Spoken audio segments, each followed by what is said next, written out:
Hello, I have a question. My child is having a meltdown. Is it my child's responsibility to regulate their emotions, or is it mine? I'm Amy with Secure Kids and Parents. I'm a parent coach and want to talk to you today about this question and give you some tools for how to manage meltdowns. Children respond well to comfort, empathy, skillful communication. Sometimes kids respond well to bribes or punishment or consequences.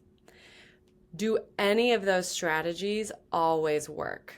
Am I able to get my child regulated whenever I want? No. Their response to my method of de escalation is out of my control. Bribes and punishments are often thrown out when we don't know what else to do. Empathy, comfort, good communication skills, those are really, really good ways to show up, and they're invaluable tools. I work a lot with my clients on using those to help a child with meltdowns. Yet, I could be the most skilled person in the entire world in dealing with children and emotions and still be unable to regulate my child. If you've tried to handle meltdowns with empathy, naming feelings, comfort, and solving for the problem, and it's not working like you think it should, you're not alone.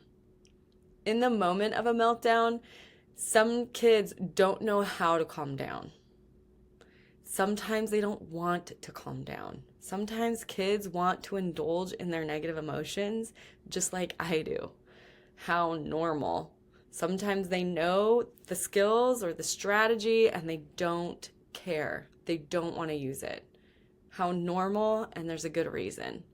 I will offer a suggestion of what to do in a minute, but first let's talk about two different types of meltdowns. You can plug in any type of negative emotion that your child might be experiencing or exhibiting. So let's talk about level one. That's where a child is not doing any harm. Maybe they're kind of whining, laying on the floor, kicking their feet. They're not hurting anybody. They're not even hurting any things. They're not kicking the couch. They're not getting things dirty. They're not being destructive. They're not being loud. They're just whiny. That's a bit annoying to people in the home, but it's actually not impacting or doing harm. Then there's level two, where there is harm. This is when behavior is impacting others. Maybe they're screaming, throwing things, there's verbal abuse. Maybe they're refusing to do something that needs to be done, like getting in the car to go to school. Let's go through personal examples of each of these. So for level one, my child was annoyed. They were going to be going on a trip. They told me they were going to be bringing something that was mine. It was a craft item. And I said, yeah, you can take that. Just remember to bring it back. And they rolled their eyes and said, I know, Mom. They were annoyed, and I got annoyed. Why was it a problem?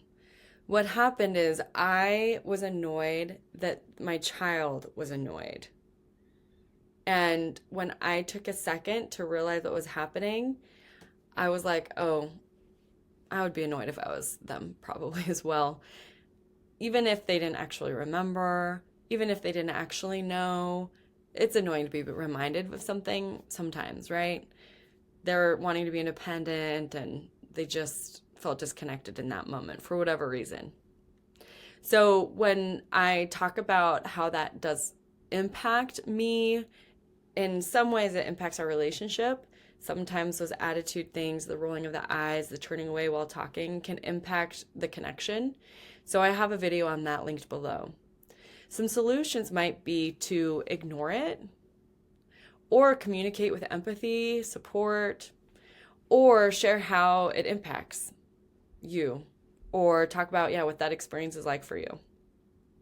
There's no need to intervene though. No family rule has been broken. Nothing's really going wrong, right? So you can choose to help. You can choose not to. You can choose to share the impact. You can choose not to. Let's talk about level two. So, my child would bite, hit, scratch, had a very hard time with emotional dysregulation. When I first went through parent coach training, I learned about the empathy, I learned about some new communication tools, I learned about some things that were really helpful, I was very excited about. My child would hurt somebody or hurt me, and I'd pull them aside and try talking to them. pretty quickly they'd be going back at it again. I'd pull them aside and talk to them. I was patient. I was understanding. I understood that they're having a hard time. And there was no shift in their behavior. There was no reason for them to stop.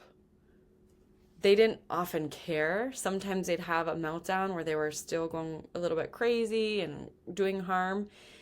And when I used certain de-escalation strategies, it didn't actually help them calm down because they didn't care. They didn't want to be talking to me. They didn't want to be hearing me talk. So a solution for those types of behaviors, you can use some of the same communication strategies. There's also the option of setting a container, a boundary, or a limit.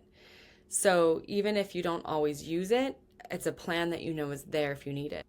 So it's like setting a container saying, hey, my job in the home is to keep people safe, including myself, including you, and to enforce the family rules, or to follow through when family rules are broken, right? So I'm setting this container, and within that container, I can offer support, I can use empathy, and at the same time say, and these behaviors are not allowed.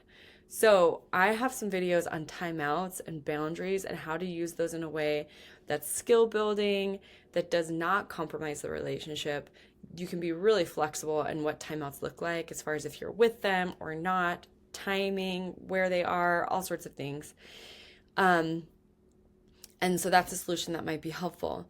So when we look at meltdowns, we want to get really clear on what's within my control and what's not. Regulating my child's emotions is not within my control. Preventing their behavior is not within my control. So what is within my control? How do I stay in my own lane? I can regulate my own emotions and manage my own behavior. I can set limits and respond with consequences or boundaries or limits or whatever I need to. And I can make a plan for addressing the skills with conversations and other types of tools outside of the moment when everyone's calm and we're able to talk. I can show empathy. I can do all sorts of things in this one. And I encourage you to try those things, knowing that you can't control your child and if they're going to regulate or not. So what's my child's job?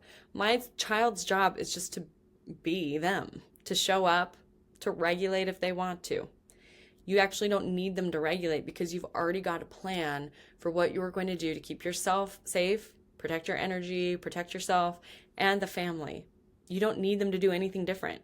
So there's only so much we can do to control their emotions. They are going to have them.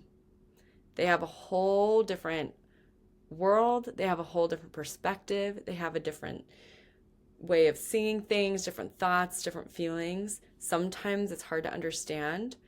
And knowing that they're separate, knowing that it's not your job can be really, really helpful for you to be able to just focus on yourself and staying regulated and protecting with a limit.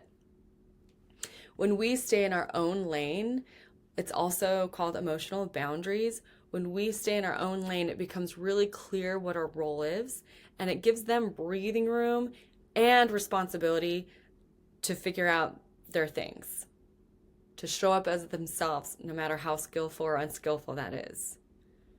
And it's not that we're just saying, you do you, I'll do me. We're showing up. I still want to be empathetic. I still want to offer skills to my child. I still want to talk through things.